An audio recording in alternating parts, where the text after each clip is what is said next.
All right, guys, welcome to today's episode of the David J. Sherwin podcast. I'm here with a good friend of mine who I've known for some time, who we've kept in touch.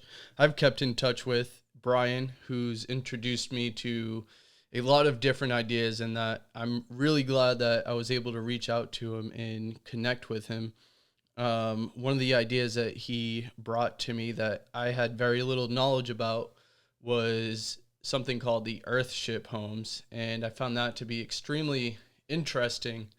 And I know it's not just that Brian of as far as what Brian knows about.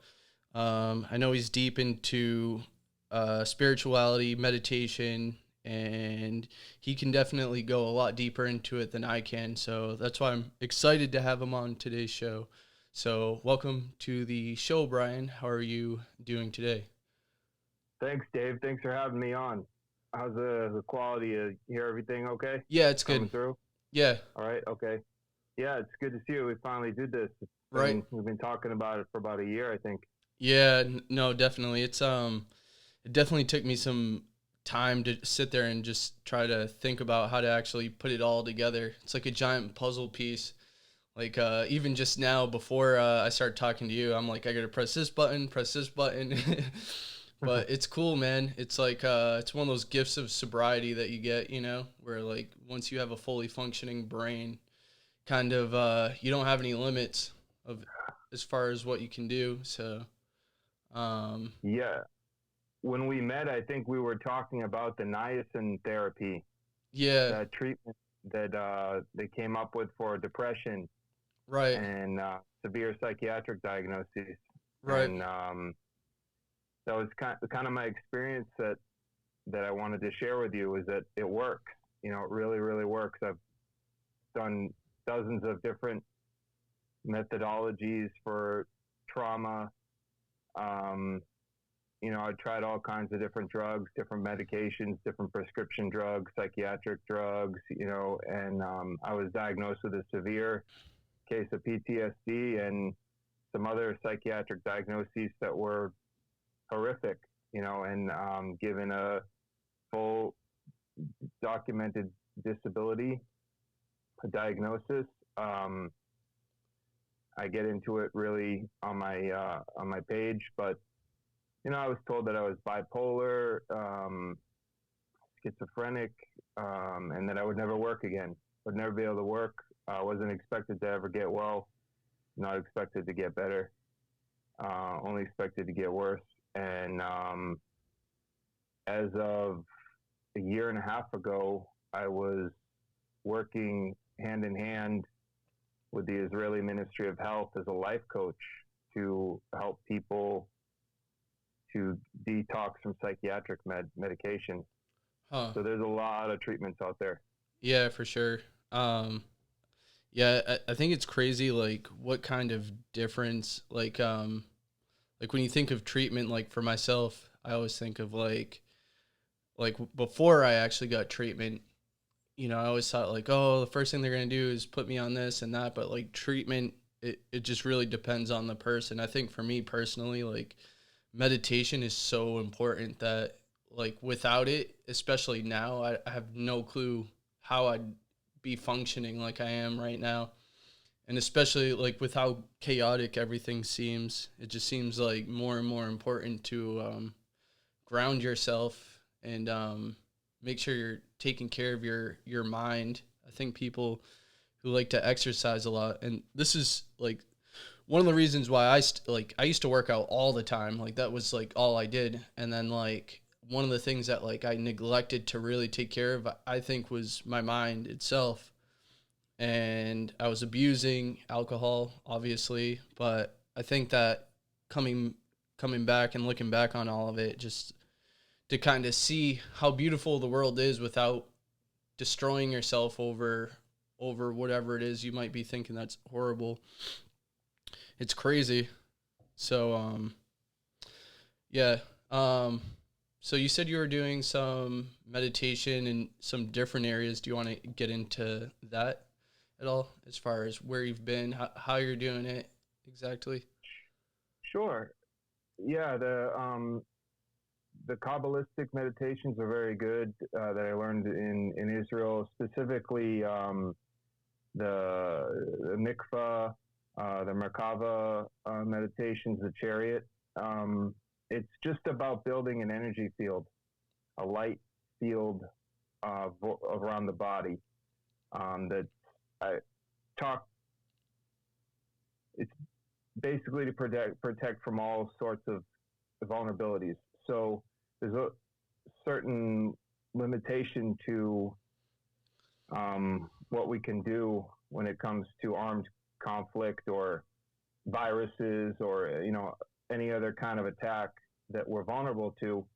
But when we work on our energy field, it kind of resolves some of those issues.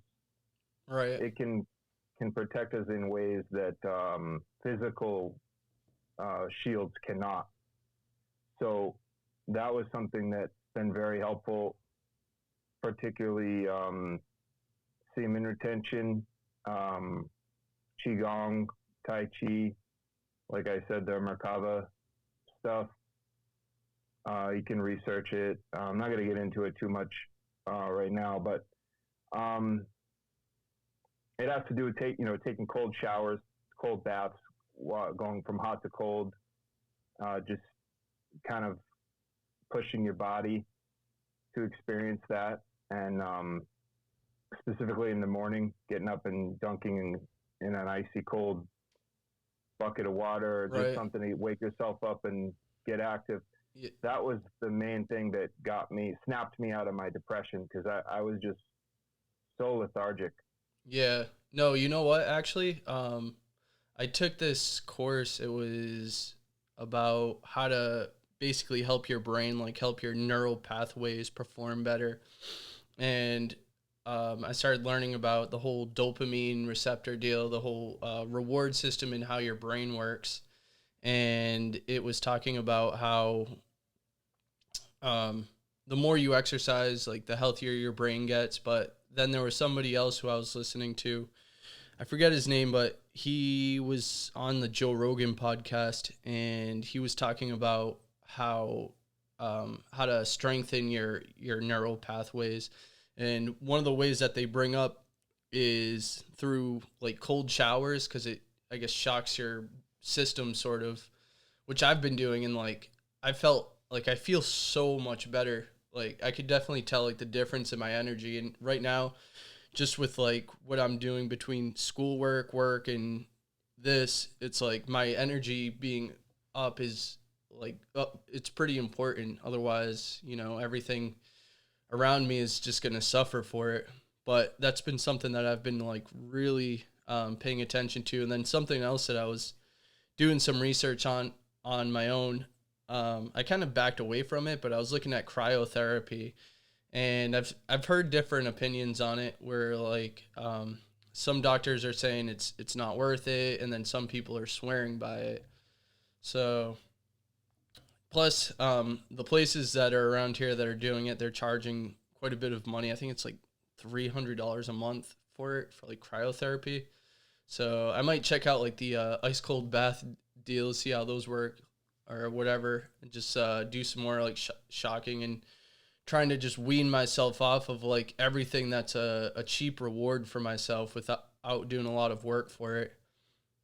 I think one of the other things that helped me out a lot too was I was playing a lot of video games like on my phone, and I've just totally cut it out completely.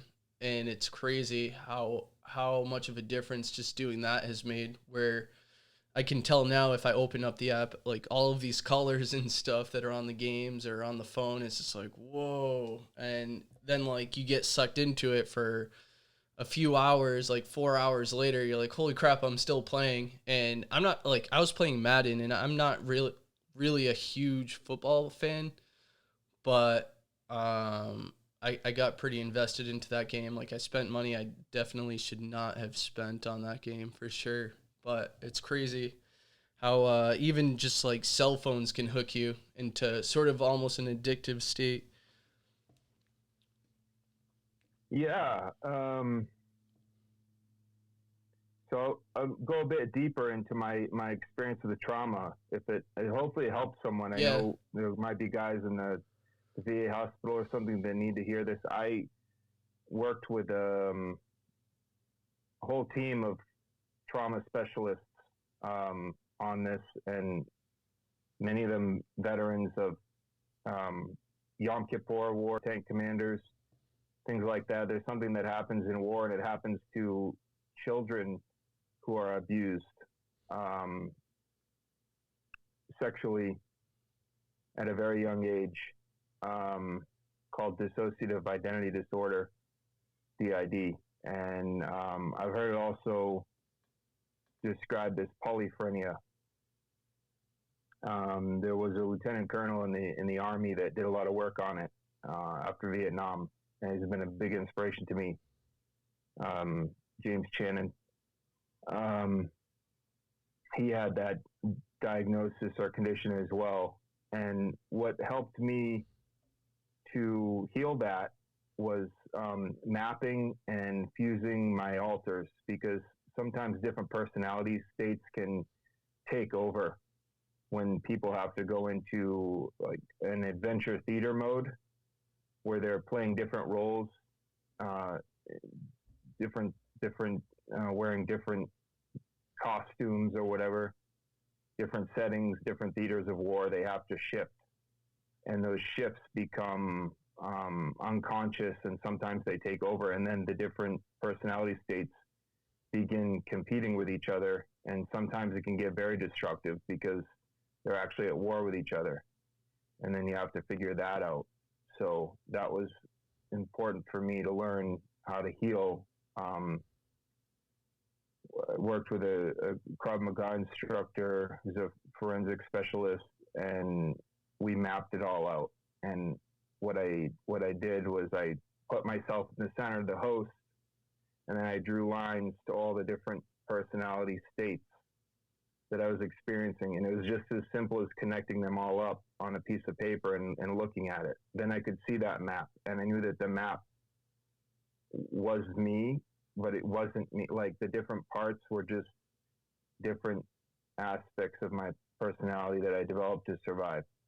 Right. And I wasn't shifting involuntarily. They just integrated. It all integrated into one cohesive whole, like one cohesive unit. So now, I guess if I had to, I could still shift into any one of those, but at least I'm conscious of it and I can control it a little bit more. It doesn't take over me. Yeah, totally. Yeah, it's interesting. I was doing some meditation, and I downloaded that Calm app, and it was one of they'll do themes where they'll talk about whatever, but one of the things that they were talking about was the idea of having two basically wolves fighting in your mind, and one wolf's like a bad that represents ego, selfishness, whatever, and then there's a good wolf where it represents basically selflessness, caring, like all the good things that you'd want in a life. I guess that's good.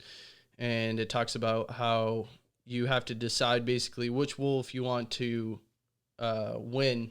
And that, I mean, I don't know I know there's like no real scientific proof from it, but I'm sure there could be. But she goes into talking about how if whatever wolf you feed is going to be the one that wins that battle, basically. So saying that, like, if you feed the good wolf or if you feed the bad wolf, that one that you choose to feed is the one that comes out and wins. But it's definitely interesting to look at that and to like put a map out and kind of see it. And something else that like I've heard of that same idea with like the course that I took, where it's not like how you, I guess, exactly the way you did it, where it might be like something for things that you identify with yourself, but like you draw out like things that you want to go do. So it's basically like it's still a map, but it's like, oh, say you want to go complete a college degree, you would write that down. Or if you want to go complete like some exercises or something, like you would draw it out, so then that way you can see it rather than kind of just being lost. And I like the idea of it. I haven't done it yet, but I think if you recommend it, I'll actually have to check it out and try it out and see how it works. Yeah, Coach Mark Devine talks a lot about that, feeding the courage wolf, in his podcast. I was just listening to one earlier today, and it is true. The good wolf, the bad wolf, whichever one you feed the most is going to win. And techniques for that are, writing down all of my fears, and then just asking them to be eliminated, usually sharing them with somebody else. And right away, at the speed of light, they're usually taken away from me. And that's kind of how I kill the bad wolf or the fear wolf. Yeah. And then feed the courage wolf with, good meditations and stuff. And that mapping and fusing the altars thing was a little bit different than like a deliberate life creation kind of a vision board. It's more about healing a shattered mind.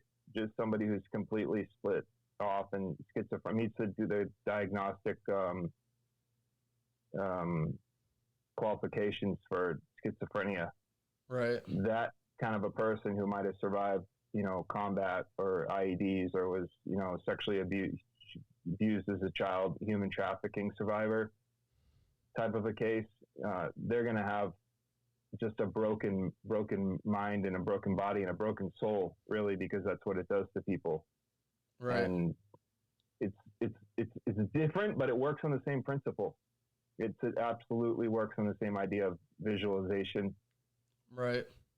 Yeah. I think the other thing too that helps, like it was kind of like it blew my mind yesterday. I was working on this calculus course that I'm taking, and there's this thing that they go into talking about. It's called like e to the x, basically, where no matter what e is raised to, no matter what power it's raised to, it's always 1, which basically is saying that everything is relative to growth, basically, to how something grows. So for instance, say like for us in recovery, being around other people in recovery is actually extremely important, because you're being around those people who are in recovery and growing is going to essentially rub off onto you. Whereas like if you're around people who are, I guess, still using, I mean, I'm not saying that it's gonna happen, but the chances are pretty high and like pretty likely, where if you're surrounded in an environment that's toxic to your recovery and your growth, and that's going to have an effect on your growth. And then like some other points they were making, they were talking about how if you have basically a field of chickens, right, and you only have, say, 2 chickens, the growth on the other side, where you might put the ones that are bred onto the other side, is going to be relative to how many chickens you have, versus if you have 1,000 chickens and you're trying to breed a bunch more chickens, that the growth from that is relative to it, like always. And I thought it was pretty interesting to think about. But yeah, so pretty deep, pretty interesting. But I think that's like why I said I enjoy like our conversations, like the things that you've shared as far as like the Earthship homes. Like I was looking into it and I was like, man, this is like amazing. And I started getting ideas about it. I was like, this would be great for like the homeless population, because I feel like California has such an issue with it, obviously, but like something that would be self-sustainable, that wouldn't really require too much, I think, as far as maintenance, and kind of using that in a altruistic way to take care of people who are struggling. And I was talking to my wife about the idea, and I don't know. So what are your thoughts on that? Yeah, tiny houses for the homeless would be great.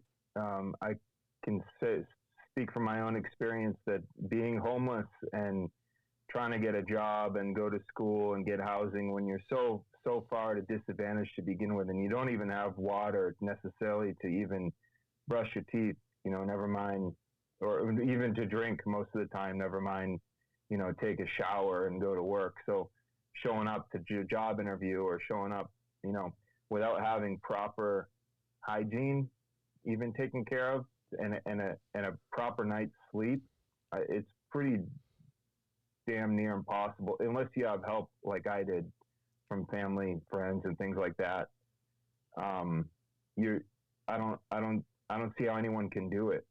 And the shelters that are available they're pretty gross. I mean, you go in there and you're at risk of all kinds of infections, and there's airborne diseases, and like you said, we're dealing with COVID now. So yeah, to have tiny houses that are at least 6 feet apart with a good barrier up so that people can at least get a decent, nice sleep, and then kind of triage them through there. And who's capable of maybe going back to work? Who's going to need to be in a place like this for the rest of their life? You know, who's definitely not supposed to be here, and we need to put them somewhere else, like the next level of care, whatever that might be. You know, jail, hospital, I don't know, but not there. And just don't leave people out in the street to die, because that's un-American. This is downright un-American to do that. Yeah, no, I agree. I think and then like the other thing that I guess has been crossing my mind with, especially like what's going on in the news, you're reading about all this division in this country, and that we're, you know, seeing all of these reports going on with human trafficking and whatnot. And like you said, after going through something like that, it's devastating for the person who's having to deal with it. And from my perspective, I'm thinking like we have all of this animosity towards each other, and then we have this like serious issue going on. And I'm thinking with all that anger and stuff that people are putting towards each other over basically politicians who, in my view, like I can't get too political on this podcast for obvious reasons, but like I feel as though the anger and the focus, if it was focused somewhere else, where I think, for instance, that could probably have a pretty big effect. And I think it's crazy that it's still going on today. And I think that there's definitely a bunch of things that could be done about it, that I think we have the ability to do something about it. So that's why I like the Earthship idea as well, where if, say, you had somebody who, you know, built not even just one house, like, yeah, you'd build a house for just one person, but like I was thinking along the lines of like battered women's shelters, because it's kind of hard right now. I think depending on how you're doing it, like how would you systematically target like fixing the issue? And I think that was like where I was looking at it personally, was like taking care of like basically the people who are going to take care of, you know, the kids. I mean, you know, the men too, for sure. But I feel like doing it systematically, where it's like if you target kind of young, take care of them and give them a fighting chance, it kind of hopefully takes care of some of the issue, like the whole root cause analysis, where I think like family values are struggling. I think people have a lot of problems with that. Like I was struggling with it, especially with when I was drinking. Like like when I was drinking, obviously, like I was the complete opposite person that I am now. But I think that trying to develop like strong family issues with people would definitely make a difference. So I don't know. I know I'm going off on a tangent a little bit down a rabbit hole in my head, but it's kind of just been an idea that I came up with after you showed me that. I was like, that is awesome. And I was doing some research on my own, because I was learning about cryptocurrency for a little while on my own. And there are these things, they're called basically miners. They're these little GPUs or whatever. You hook them up, and they're basically like loud washing machines that run nonstop, that mine basically cryptocurrency. So I was looking, not like, I didn't know specifically that somebody already had a name for that specific thing, but I was thinking about doing it on my own. I was like, I need land, I need solar power, and then maybe a tiny house to just do it. But I didn't realize somebody already had basically the blueprints to my idea already drawn up. So I thought it was pretty cool when you showed me it.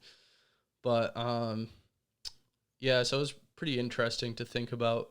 But I'm trying to not just, I guess, think about short-term gain things. I guess where I'm at, I'm looking more along the lines of like, what would I rather have, fame or respect? And I think that having respect is definitely more important for myself at this point, where I think some people think fame is extremely important and they'll sell their souls for it. But yeah. So how long have you been looking at the whole Earthship home idea for? Probably 20 years. I mean, Really? then, yeah, you mentioned, what to do about the problem. The problem is necessarily that, human nature run amok with instincts in collision. And there are groups out there that are doing good work on it, like V4CR, Veterans for Child Rescue, just partner with Anti-Predator Project. So there's a lot of guys out there that are doing the work to solve it.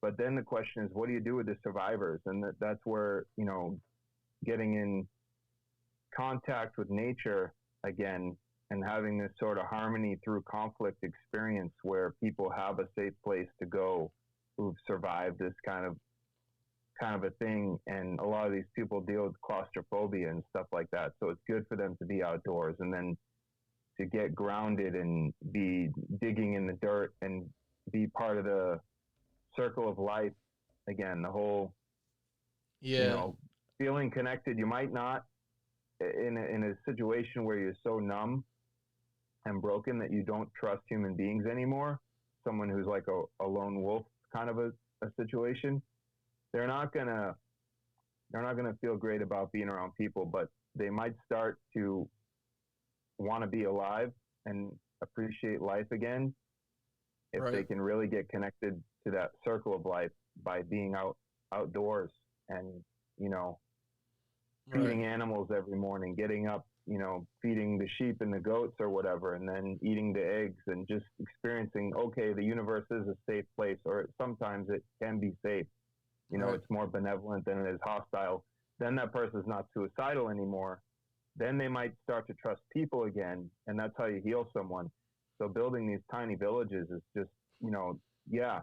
But the Earthship just brings it all into like a complete, sustainable structure. I think right that has now, all of that. I think right now as well, like with this whole COVID thing and everyone's not sure of what's going on with the economy, I think now is like probably as important as ever to actually make sure we can get as many people taken care of, with the fact that, we have record high evictions right now where people are getting pulled out of their houses for, not paying rent and not being able to survive. I think having the healthiest population that we can get, even if this wasn't going on, but like now it would definitely help. But even if it wasn't going on, I think just the investment in the people, I think in the long run makes more sense. Where, say you've got a population, say in LA, I think like the number of homeless is like 80,000 or something. It might be a lot more.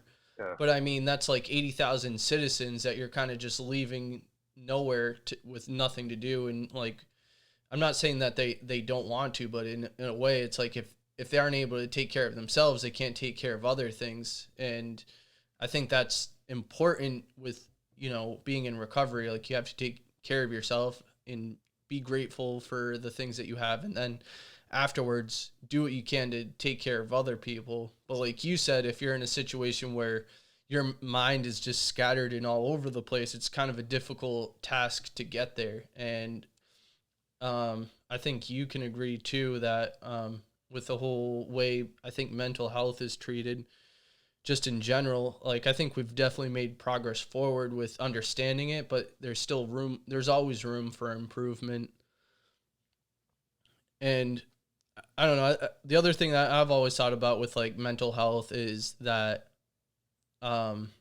everybody needs to deal with their mental health. Like, it's not just like one specific whoever needs to deal with it. And I think like every time I've always thought about it, of like who's truly got their mental health like perfect, like no issues at all. And I'm like, you can't really think of anybody like that doesn't have some mental health issue that they could work on that would help benefit their lives, all the way from, you've got politicians. You could go to any spectrum in any walk of life and see where just working on mental health matters. And I think now, obviously, it's probably even more important. Like physical health is important, but mental health is extremely important, especially right now where people are under these COVID situations where you're not allowed to basically do what you were doing before. So people are using that as an excuse to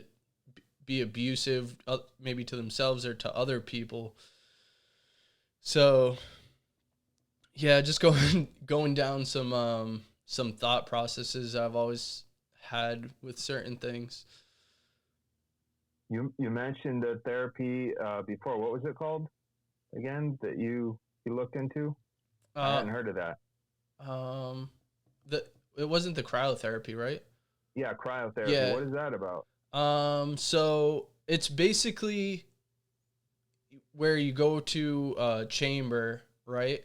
And I haven't really even watched like a video on it. I was just kind of reading about it, but it kind of looks like the float tanks. Have you ever heard of those where you go in there and they've got like the Epsom salt and you kind of float, but it's like that, like you're basically in a tube and then it just fills up, I guess, with like really cold air or whatever, basically freezing you and to help with whatever issues you might have. But the whole deal with that was, from what I've read, that there's not really any definitive proof that it has any actual benefit for you. So I don't know. That could just be a matter of opinion too, where somebody's got some hand in a pocket where, hey, don't go to them for that, because yeah, it might be $300 a month, but somebody might be taking medication that costs way more than what cryotherapy is costing, that will, give them essentially the same benefit and alleviate the same sort of ailments.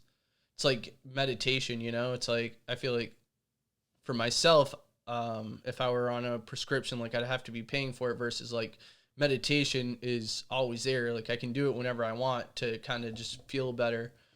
And I don't know, it's interesting, I guess, for me to think about.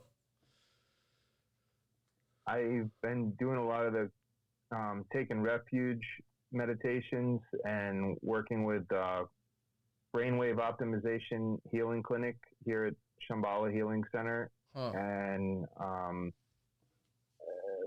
at the monastery with crystals and stuff like that. And the guy who runs it was a Navy corpsman, hospital corpsman,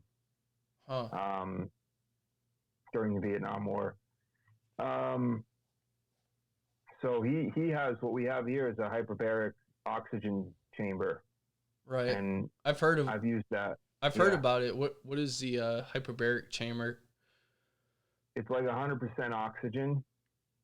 You go in there and they shut it for half an hour to an hour, and you're just in a tank like you described, the same kind of a thing, with 100% oxygen. You're just breathing in full oxygen the whole time you're in there.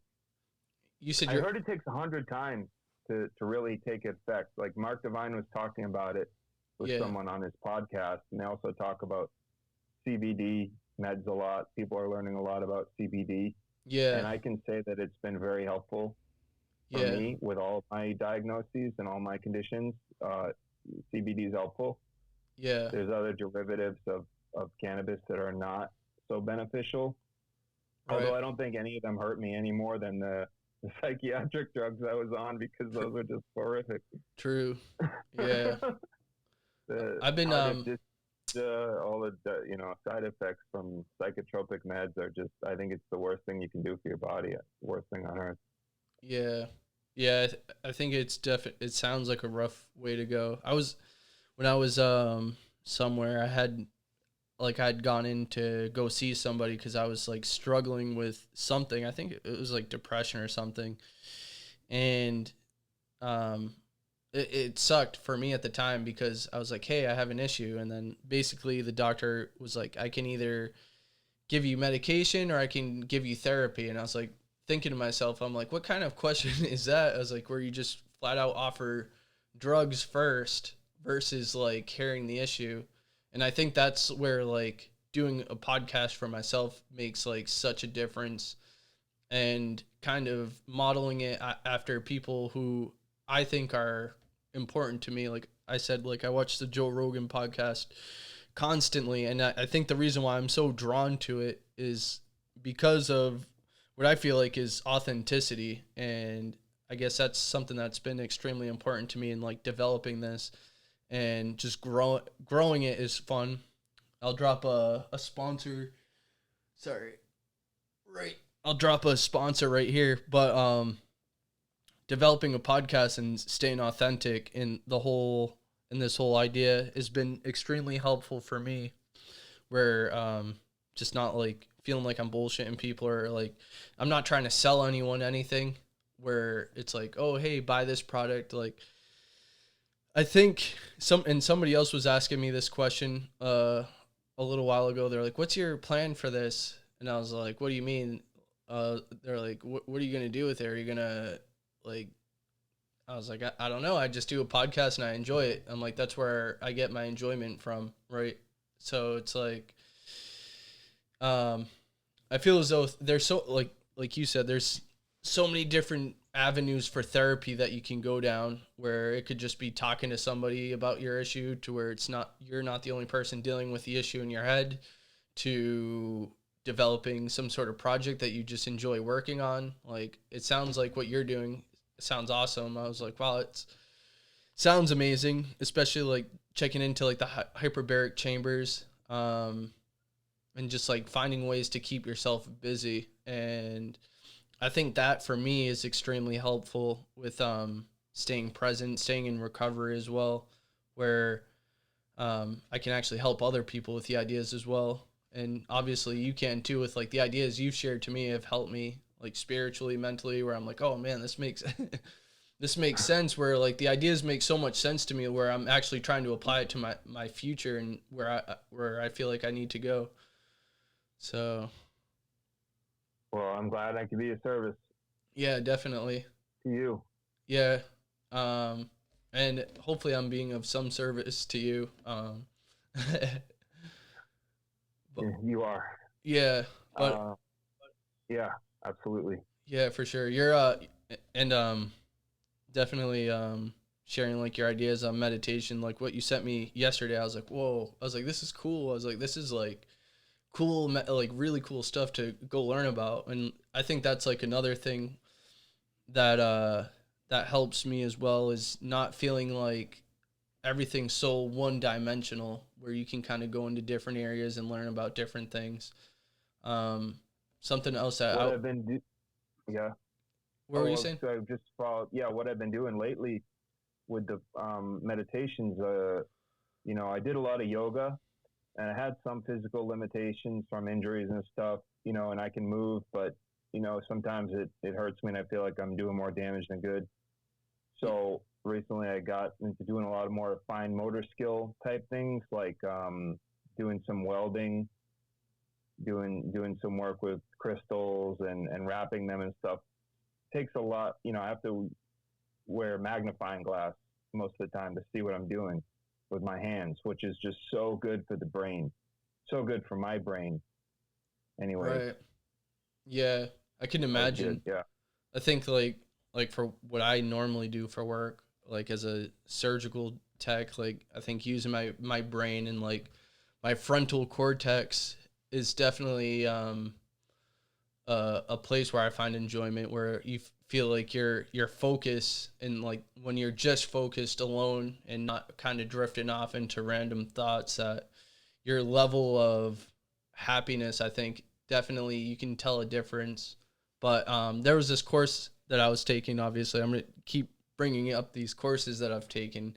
So it's like not all I can do, but one of the things I've been really drawn to was talking about the difference between focused thinking and diffused thinking, and how your frontal cortex is only capable of holding about 4 different ideas at a given time, and that the rear part of your brain basically is where you store all of your long-term memory, all the imagery or whatever, and learning about how to effectively use it can have a pretty big difference. So for myself, and one of the things that it was going into was talking about switching back and forth, basically, like consciously switching back and forth. It's crazy. But so for instance, I have a to-do list. Like, I make an agenda for myself every day before I go to sleep. I'll say, spend 30 minutes doing this, spend 30 minutes doing this. And it kind of bugs me. I don't know how I feel about it right now, because like one of the things I wrote down on my agenda was do podcast with Brian. So like if I don't do that thing on my to-do list, like I start getting like antsy about it, where I'm like, no, I said I was going to do it. I was like, I got to check it off. And it's like, now I kind of feel like I'm playing sort of like a video game where, I guess maybe to where before when I was playing Madden, I'd have a giant to-do list on Madden. You know, when you play like games, it'll say, do this today and do this today and do this today. So it's kind of like the same thing, only, only it's from my actual life. So I'm actually getting something out of it. Yeah. Jordan Peterson talks about that a lot, about making a list and then just trying to get like 70% of it done, which for me is a lot usually. Like, it's huge for me if I get 70% done of the 100. And what you're saying is even more interesting, because you're talking about switching back and forth between different parts of the brain, which I hadn't really thought about much. But the fact that you said the frontal cortex? Yeah, the frontal, prefrontal? Yeah, something, this part, like right here, I guess. Like you can, like you can tell, like, hey, like, you know, when you're focused on something, like I could tell at least where I can feel blood vessels kind of pumping into that part of my brain, and I feel really focused. It feels kind of cool. I don't know. That's the part that a lot of the psychiatric drugs and alcohol and other drugs or whatever disable. Yeah. Yeah. It shuts it down so that actually what it's doing is it's shutting down parts of a human being that are natural, right, that are meant to flow, like emotions, right, and thoughts and things like that we're having.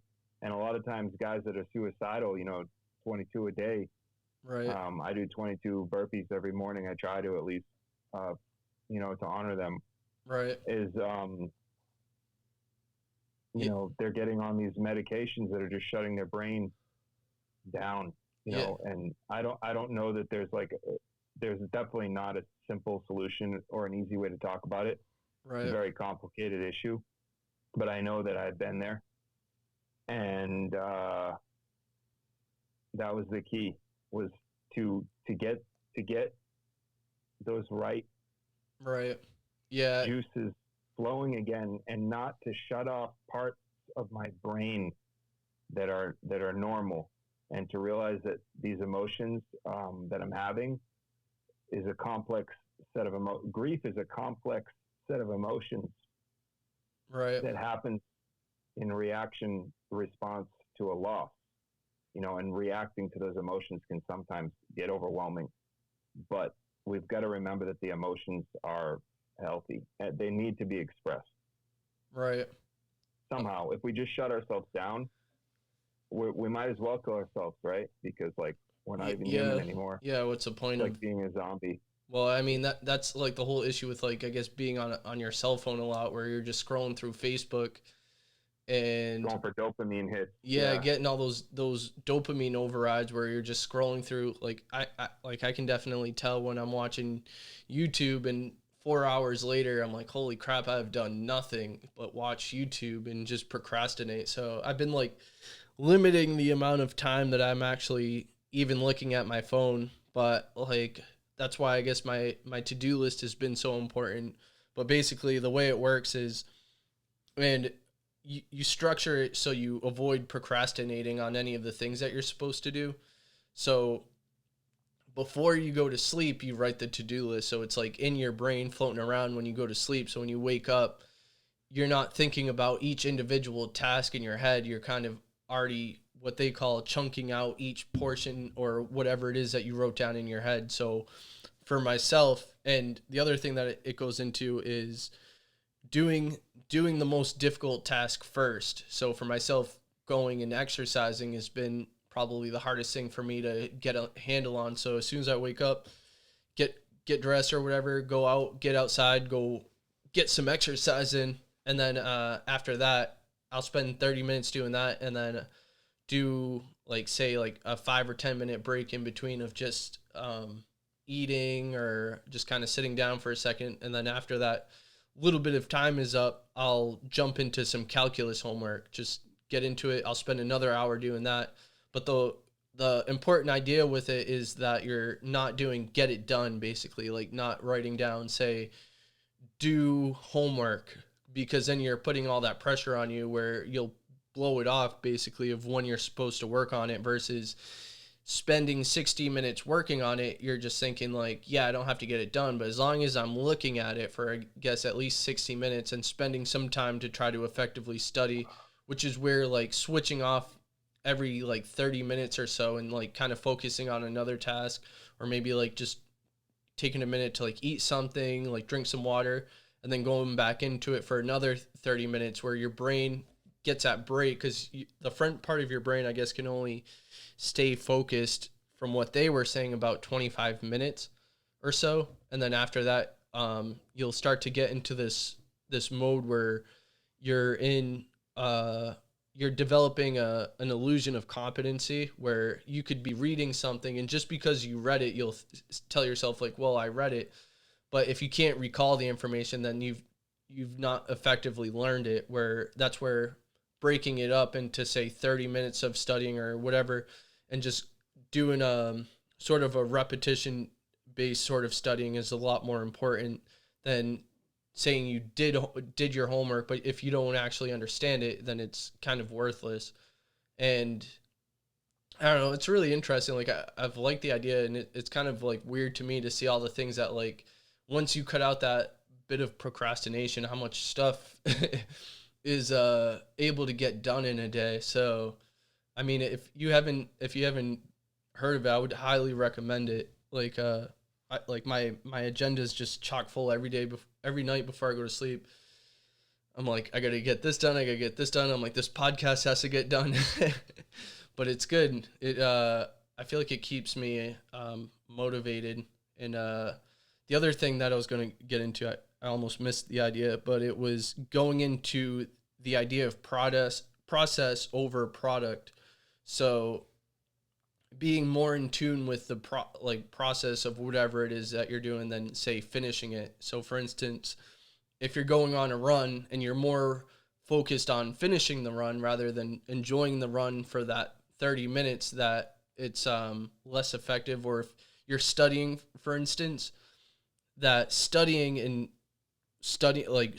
what the process is of learning whatever it is that you're supposed to be learning, versus like, oh, hey, I've got to study this so I can get this done, is less effective for you and places basically pressure on you to where you'll procrastinate. And since our bodies are very good at trying to seek out the easiest thing to do, where procrastination is probably one of the easiest things that anyone can do, that you've got to kind of watch out for it. And the other thing with procrastination is that it creates it gives you like another dopamine reward, where you're putting everything off and you're getting that like short-term dopamine release just because you're able to just sit there and not really do anything that like that you think you should do or whatever. So I don't know, it's pretty interesting. Well, that's really helpful to me. I'm going to replay this podcast again and again while I'm studying, so I can for sure make sure I'm on track. There was something that was called the Pomodoro Effect, and basically like what you do is you take a timer and you set it to 25 minutes, and once that 25 minutes hits, like while you're studying, then you take that, you say you rest for 10 minutes or whatever, and then turn it back to 25 minutes, start studying again. It's pretty crazy like how well it works.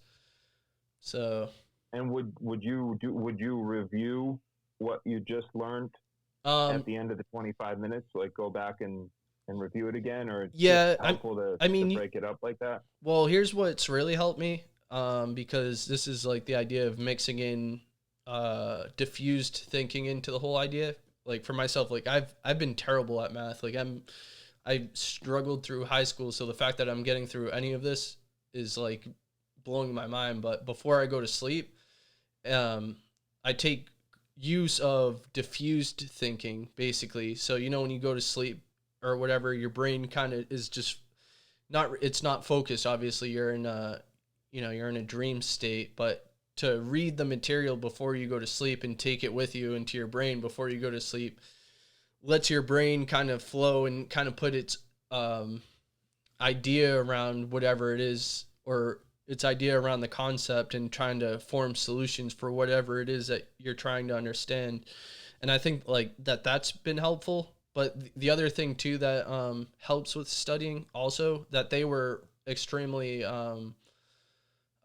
persistent on talking about, was the ability to actually recall whatever it is that you're studying. So just like I said, just reading something, or just say you're highlighting something, like say you highlighted a whole page, um, you'll think to yourself, well, I highlighted it, I'll know it. But that's not going to be as effective as your ability to actually recall whatever it is that you understood.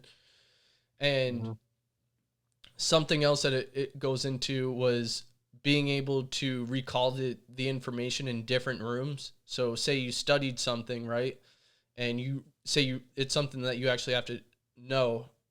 Something that you can do is try going into a different room and try recalling whatever it is that you just studied. And that the more the more you can recall something in a different environment shows that your understanding of it is better.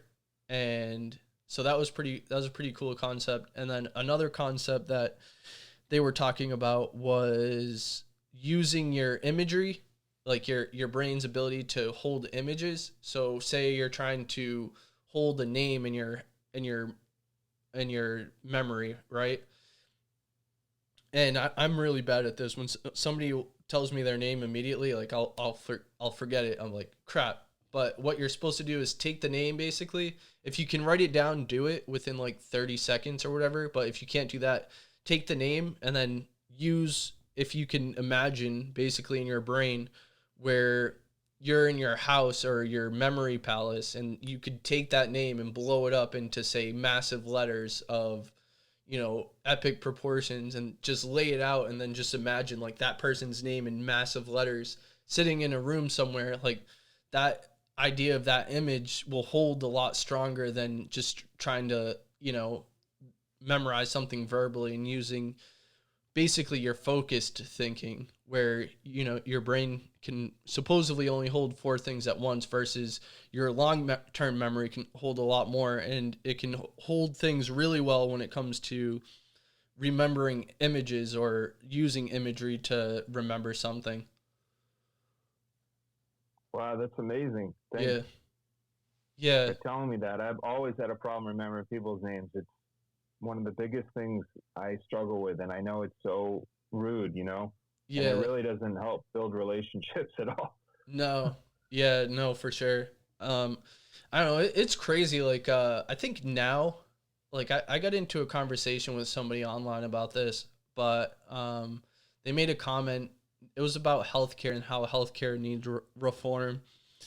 And I kind of argued with like the idea of like doing universal healthcare is not probably the best idea in my opinion, because I think that the government in general doesn't handle like anything really well. Enough. Yeah, So it's like probably go. and it's the same with education. I feel like with like our public education systems trashed, but at the same time, I think that what you pay for your education like is, it's a total difference. Like for myself, when I was going to college and like paying for the classes that I wanted to take, it was like it was so much different than elementary school or high school or whatever. I'm like, these classes are trash. It's like the bottom of the barrel of crap that they just feed you, like scraps of information. To where if you're in a college class where these people are paid really good money and you're paying good money, you're going to get more out of it. So something that like I was taking right now, I'm taking a course on iPhone programming because I'm trying to learn how to develop apps because I think it has some use in the market. But I was talking about how our education our education institutions are going to get slaughtered by like this new ability to learn things where you don't have to go into say $50,000 of college debt where you could just say do a program that'll teach you everything online and basically do everything that you need teach you everything that you need to learn and get you up to speed and you're gaining way more value from it. And I don't know, I think it's crazy to think about. And I was listening to somebody else talk about this. I think it was Mark Cuban, where he was talking about if you see these colleges trying to expand and build a bunch of different buildings or whatever, that you have to be worried about it for some reason to where they're spending all this money to grow or whatever. And I couldn't understand why, but I think that maybe some of that has to do with like the fact that the internet can expand so quickly and develop things that'll just put other businesses like straight out of commission. I mean, we're seeing it now with e-commerce, with Amazon, just basically, destroying any of these like tiny shops, like small businesses where it's like extremely hard to compete with them. But something else I was going to get into, I was learning about with Google, I guess they're putting out these professional certificates and they're coming out with like four different professional certificates. One of them's like project manager. One's like UX designer or something, but they're basically just certificates that you're supposedly able to get within a 6-month time frame. But Google is also going to look at these certificates as a 4-year degree because that to them probably is going to be more helpful anyways, because I don't think that these colleges can keep up with how quickly like they need to grow. And I think you would probably be able to agree with that too, with like what you're learning. Like it needs to be ready for the market like now. Like it can't be behind 6 months or even a year. Like it's extremely important. I'm doing an income sharing agreement with Next Generation Training, and my instructor is actively training Marines and sailors at the same time. So I'm sure whatever he's doing is up to date, Right. Yeah. And it's not like a traditional college, right? It's more of like, here's what you really need to know to actually do what you need to do in the workplace. Yeah. Get the job done. Yeah. It was started by some guys from the Air Force, instructors who wanted to do civilian training, and then they started this company, Next Generation. Yeah. No, it's crazy. I mean, it's cool that you're doing that, but it's crazy that like say when you graduate high school, nobody's giving you a real good idea of what money is. So you have these predatory college loans, in my opinion, that are willing to sink, an 18-year-old kid in $50,000 worth of government-backed loans. Yeah. Sad. It's with the VLANs and stuff that we put up. You can have a virtual college campus and just have it be way more efficient, way more green, way more good for the environment. And sustainability wise, we only have so much time to reverse that curve, of where the environment's going, and we cannot be wasting all this money on fossil fuels that it takes just to get the kids to school. Yeah. How far you got to drive, how many cars are going to park in the parking lot on a college campus. It's inefficient and it's wasteful. Yeah, but I think at the same time, could you imagine like what would happen if say, well, I mean, it is happening. I think personally, like I think it's like an invisible burst right now that nobody's seeing, where you're just seeing the actual value of these college degrees just going away to nothing. And especially now, after we've seen these scandals, these college scandals where people are just paying to get their kids in, it's like, okay, so this person's in this academic institution that was basically basically had their way paid in, which in my opinion takes away from the actual prestige of it, you know?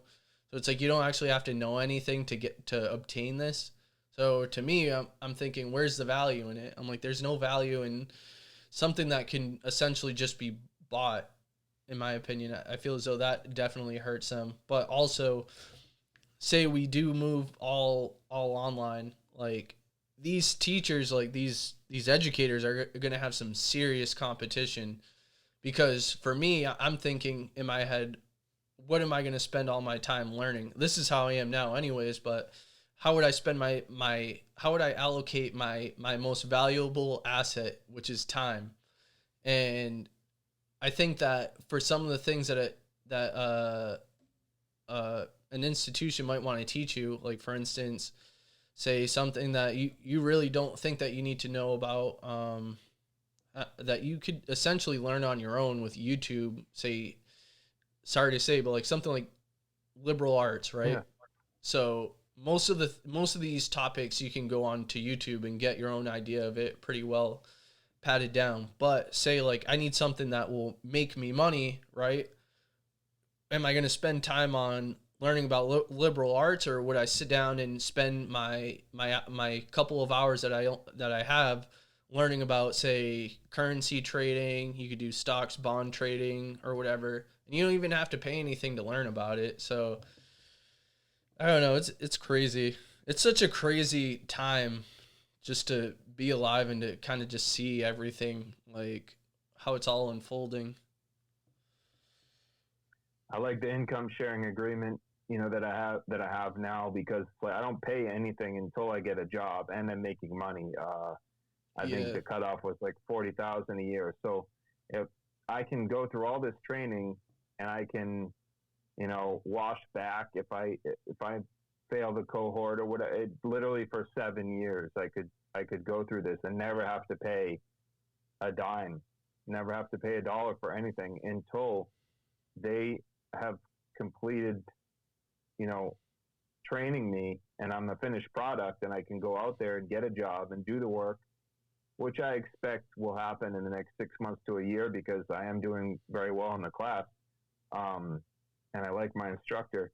I'm in there with people who have master's degrees, veterans from the different branches of the armed forces, and they're all struggling just as much as I am. So he's kind of really putting it on us. Like, it's almost like when, like, drown proofing or something, Yeah. I think they dump that much information on you, and it's just like you find out that you can survive. You have to suffer through it, but you will survive it. And yeah, I think that's a really good thing for me. I think it's also a good field now, especially with like what's going on now with how people are pretty much interacting right now socially. Everything's done through computer. So I think any field in that is it's going to be in way higher demand than I think people might be realizing, where, you need somebody who can program, and then you need somebody who can protect the programming.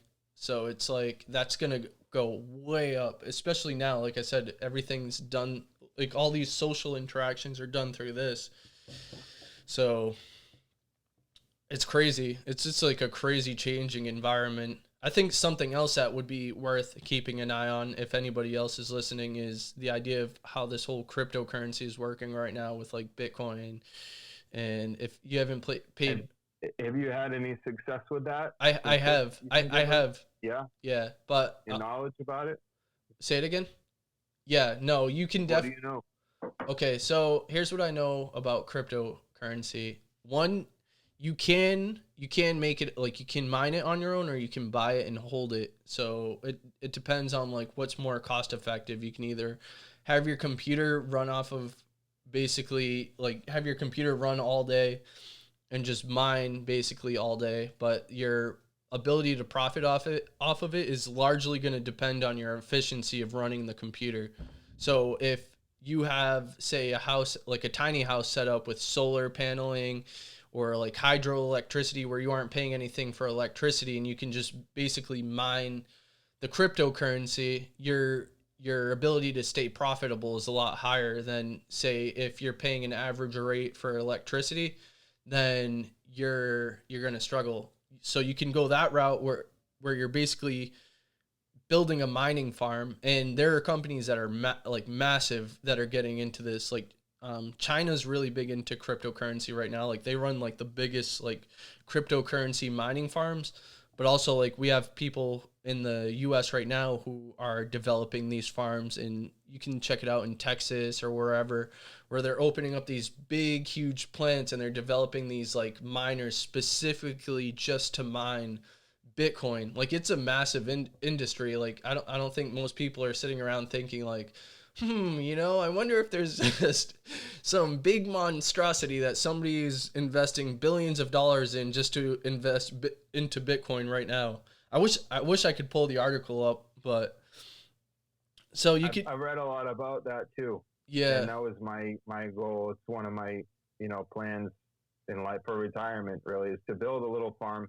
Go back to the agrarian kind of a lifestyle that we're used to living in as human beings. It's been very healthy, the paleo caveman type, life, but then integrate the technology into it with the Internet of Things. And then the way to do that would be mining Bitcoin. Yeah. So you'd have your little Earthship with your that's what I was thinking. That's how I thought that the project would work and stay profitable, to where like you wouldn't need too much. Like if the government decided to assist you with it, great. But I think that if you could build out, somebody's probably going to listen and be like, oh, I'm doing this, but whatever, great. If they do it, everybody's going to be doing it. Yeah, this is the way of the future. There's no other way.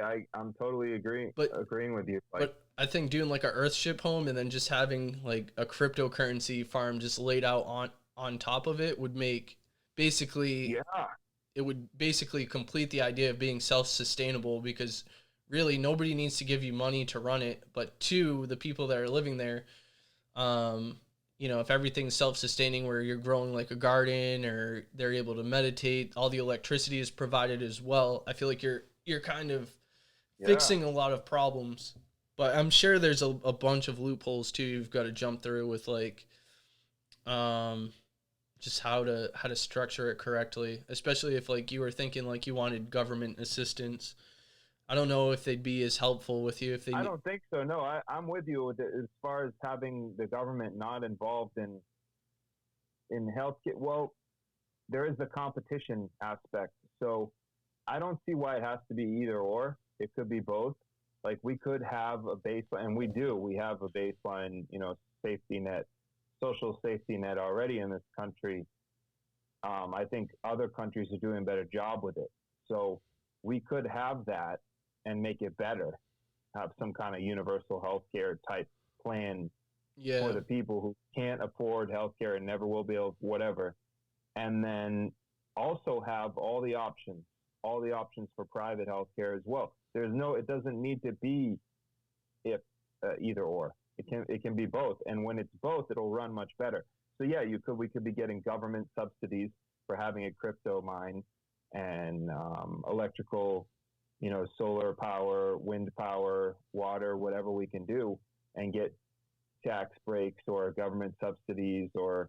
I think there's really good. There's a website. It's called grants.gov, and I was looking it up, but I'm sure I feel like my idea is well intentioned, to where like it's more about this problem that I keep hearing about that I want to take care of, that I just realize that I'm like, this is going to take me so much effort to do, but it's important to me also, I guess.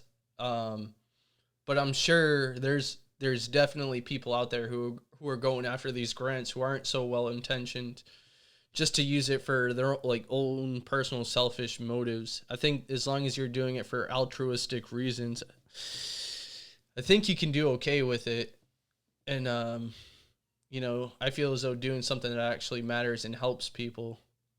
But yeah, that's where that whole idea, I guess, like where it helped me, where I was like, oh man, these Earthship things are real. I'm like, man, you could definitely mine cryptocurrency. The only downside now, though, is with cryptocurrency is that it's extremely expensive to get into now. Like you've got to have a lot of money to like just get into it. Like just like for myself, I was playing around with they're called the ASIC machines, and those are basically the computers that I was telling you about. I spent maybe like $100 on one, like a cheap one, just to see if I could set it up, see if like my internet was powerful enough, see what like my electricity bill was like at the end of the month. It definitely spiked my energy usage, but the machines now that are profitable are still like crazy, like how much it can fluctuate in your profitability per day. Like it'll go from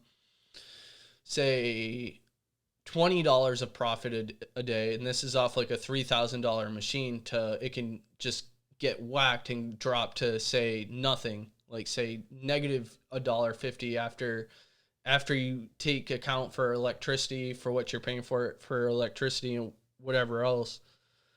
But yeah, so it was pretty interesting to bring up. Yeah, I like the crypto machines, man. I'm into that. Yeah, but yeah, so I've been spending like a lot of time learning about currency, like cryptocurrency. I started spending some time learning about Forex, because like I knew about it and I still know about it, but I feel like my issue is that like I don't really use it, you know, like I have knowledge that I don't use, which sometimes bothers me. Um, but I was reading this one article on the internet, and it was called "The Five Pillars of Wealth." And I don't know, I was thinking about the idea, and like one of the ways like there's like five pillars. One of it is building, investing in yourself, basically doing personal investing.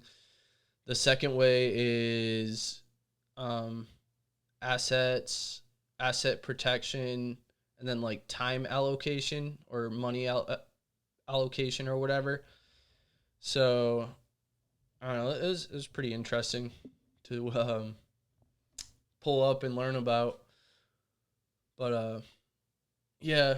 So When you mentioned alternatives, and we had started the podcast, the sober about sobriety. There's like a couple of alternatives to traditional 12-step that I found really helpful. I think one of them is called hip sobriety or something like that. There's a website out there. huh. I'll check it out. Yeah, I think that's pretty awesome. Yeah. Um yeah, I think it'd definitely be cool to check out. Yeah, so I was gonna get into that whole idea. Like I changed the name because I had issues with just running it. I guess it's kind of weird because I wanted the Instagram handle pretty bad, but somebody already has it and they're already doing pretty well with it. So it was hard for me to get it off of them. And then I just decided to just use my own name. And I'm like, well, at the end of the day, like there's some benefits to it where it's like whatever content that I'm putting out, like it has my name on it. So it's like I got to put out what I think is good because it's going to reflect on me. And then two, that Well, Sherwin's a great name, right? yeah, Sherwin. yeah. But We're winning for sure, right? right. So. But the other thing was um running a brand requires a lot of effort. Like even just doing like your own thing, right? Like even just say if you were just to do a vlog, a podcast, like that alone takes effort. Like for me, like it takes me like time to figure out how to set up all the podcasts. Like right now, I think I've got it down pretty pat, the whole process of getting it down. But like to run an actual brand requires a lot of money as well, and I'm not really in a position to sit there and risk say $10,000 or $15,000 just to get something off the ground, where like I'm already as busy as I am now. So I like to kind of take smart choices with where I approach my time. Like I said, I've spent a lot of time like learning and studying about finance, and one of the most interesting books that I guess it had a big impact on Warren Buffett, but it's called The Intelligent Investor, and it goes into basically the two different types of investors. Like you have a speculator, and then you have speculation, and then you have actual investing.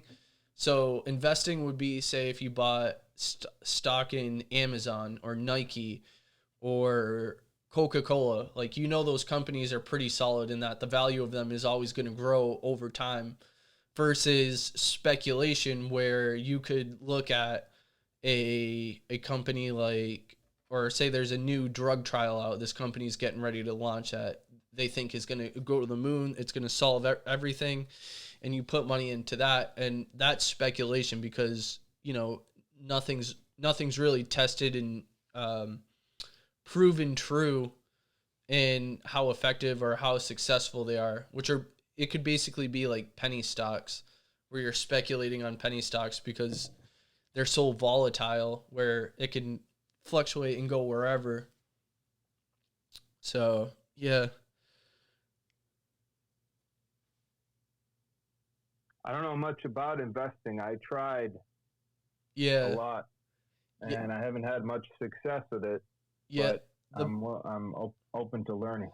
Yeah. The biggest, the most exciting thing to me that I've learned about other than cryptocurrency is, and I hate saying it because now you have so many people out there who are trying to sell basically a pyramid scheme on it, but it's called Forex Trading, and you don't have to pay anyone to learn. Like, whatever you guys do, if anybody's listening, like, don't pay anybody to go learn about Forex. But there's a website, it's called Baby Pips, like baby, BABY Pips, PIPS.com. And they have a little academy that'll basically run you through like exactly how it works, like what you have to download, what you have to use, how you open up accounts, like what's a stop loss, what's a take profit.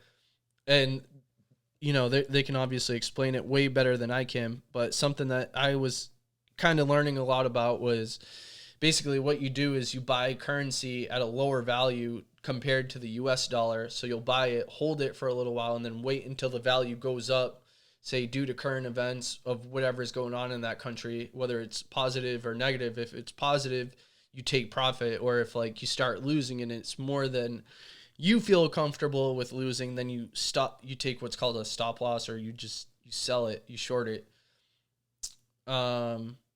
So that's probably been like my most favorite thing to learn about. And you can also, if you guys are trying to learn about it, use, they're called practice platforms, where you're basically doing paper trading, where it's a pretend account, where instead of trading with actual money, you're trading with a fake fixed amount, but it's still based on the market. And you basically just sit there and play in the water with it, with like setting stop losses, setting take profits. And you can also download what's called Forex signals that'll tell you when to buy something and when to sell it according to professional analysts. And you can trust them if you want, or if you're doing your own research on that particular currency, then you can go in on it with what you feel comfortable with. So it's pretty interesting. I learned about this from somebody in a weird way. Like, I was flying back from Hawaii, right? I got bumped up to first class because I messed up. I didn't check in like I was supposed to. And I was sitting next to this lady on this plane, and I was reading this book and just trying to like get better with finance. I was like, all of my time is I'm trying to spend all my time as productively as possible. So I was trying to study about finance in between my time of doing other things. But she was talking to me about it. She's like, check out Forex. You go on babypips.com and just basically like you go from there. And like, that's where I learned about it. Like, I learned about it way before Instagram or any of these people who are going out there trying to like sell these memberships. They're basically pyramid schemes. Like, my cousin is involved in one, and I kind of yelled at him about it, but basically like what happens with this pyramid scheme is that you spend, say, $300 a month, and they give you courses that are, whatever, to learn about Forex. But you can also make money by recruiting other people into this basically pyramid scheme and getting them to spend their $200 a month or whatever. And the more people you recruit, the more money that you make. So your actual money that you're making isn't made off of Forex itself. It's made off of a pyramid scheme where you're recruiting people into this program of whatever it is. I don't know what's going on, but I called my cousin out on it, and I warned everyone in like my family to watch out for him. So I was like, don't whatever you do, do not pay somebody to learn about Forex. You can literally learn it on your own. You don't have to pay anybody a dime to learn about it. And the more you understand it, like the more you're going to be able to like sniff out like what somebody else might not know. Like I brought up babypips.com, and he's like, I crap all over baby pips. And I was like, wait a minute. I was like, this doesn't make sense. I was like, baby pips is like a learning website where you go to learn, and he's talking about it as if it's a team. I'm like, this guy does not know what he's talking about, man. So I don't know. I feel like it's cool when you know if somebody knows what they're talking about, or if you kind of know what you're talking about, or I don't know. Hopefully, when you asked me what I know about cryptocurrency, it sounded authentic. I mean, I've done research into it, and I've learned a few things about it. I wouldn't say I'm like ready to retire over it. I would just say like I'm at least knowledgeable in it and how it works. I just like that you have the same vision as I do, wanting to have a sustainable Earthship environment with some crypto mines, running on the property, and that's pretty much it. You never have to leave if you've, we're in a situation like we're in now, where it wouldn't matter. You can't get out. There's no stores. Everything that you need to survive is right there, and indefinitely off the grid. Well, it's not really off the grid entirely, but if you had to go off the grid, you could, and you'd survive. Yeah. I've been pricing land out for that too. I think I'm trying to be careful though of where I'd wind up with it, because kind of my obligations right now, I can't go so far. I think at this point I'm just building up the idea and working on it. So when I can employ everything that I've built up around it, it'll work hopefully more effective. So it's really hard to find land and survive, on it, because in California, we got all the fires, everything's heating up. Yeah. Big cities, Phoenix and whatnot are going to be like 115 degrees soon. To the flip side of Arizona, I mean, like I've done some research into Arizona and their land. Like there's two sides of it. Like one is that solar power gets the most bang for its buck there because it's so hot, obviously. Like out of anywhere else in the country, you do better there than anywhere else. But there's probably three more or two more things to it, but two is that you have to watch out for the flooding with like how things rain, and then three, all the the criminal activity and stuff, I think is something that I'd have to be wary of. So I just want to surf. I like surf, Yeah. Jiu-jitsu, San Diego, it's a nice town to live in. Yeah, I know. It's so hard to. San Diego is such a nice place to live in. Like, I'm from the East Coast originally, and like the weather here makes such a difference in my ability to breathe. So the lack of like humidity, I guess for me is good. Like the dryness, I know like a lot of people hate the dryness in there. I'm like, this is perfect. I'm like, I can breathe all year round. I never have to struggle with it. So I grew up in New England, and it's just, suicidal every time that it's you hit that 6 months, and it's not even that bad. It's not like Alaska or anything, or parts of northern Canada where it's just you never see the sun almost. But February, March comes around, and it's just like I don't know how many days of darkness in a row where it's just gray skies, cold, ice falling out on your head, and yeah. I can't. Now that I have some disciplines and techniques that I learned, basically, I was saying through my severe psychiatric struggles, I feel like I could go back there now and probably be fine. Yeah. Because I have like like the Wim Hof type stuff we were talking about early on, the ice baths, the cold dip in the morning, all of that. That kind of stuff just regulates your body and puts you in a state where you can deal with that kind. And I'm not going to say I will enjoy it all the time, but I think I could survive it now and not go into those extreme states of like suicidal depression, despair, and, you know, wanting to kill myself all day long just because of the, you know, the sky or whatever. Yeah. The grayness. Yeah. I don't know. I think for myself, if I ever go back, it would be probably because I had to and not because I wanted to, which is I feel like it's kind of rough to say, but I don't know. I feel like this area is, I don't know, I've grown attached to it just with like the people I've met, and I don't know. I feel like for me personally, I've probably still have quite a few people that I've pissed off. They might not remember, or they might remember for sure. So I guess I'm giving myself some time between me and that area before I decide on going back. Yeah, the Pacific Northwest is beautiful, but there's so much violence, like you said, the crime up there. I wouldn't go there right now. Yeah. Northern California is nice. I'm in Northern. Yeah. I like the climate here. Yeah. No, it looks like an attractive place.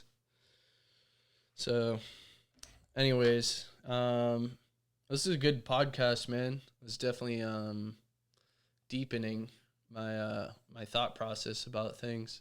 But I'll definitely give your meditation recommendations. I'll check those out. Is there anything else you want to share? Well, just thanks for having me on, and thanks for your service, Dave. You know, I know you do a lot for this country, and I don't know if you get thanked every day, but I'd like to be one. Thank you today. Thanks. Appreciate it. Definitely, I'd definitely be interested in having you on again in the future. Sounds like we have the same idea now with the whole Earthship and cryptocurrency.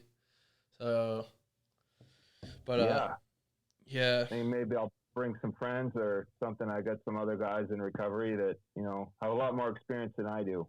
And, you know, like I shared with you before a little bit about who they are. So they might like to get on. Yeah, for sure. With you and talk about this stuff. Yeah, for sure, man. All right, guys. I'll leave Brian's social media stuff in the description. Is there anywhere where you'd like anyone to follow you at for like social media platforms? I try to stay off social media as much as I can. All right, man. All right, so that's good. There's Brian.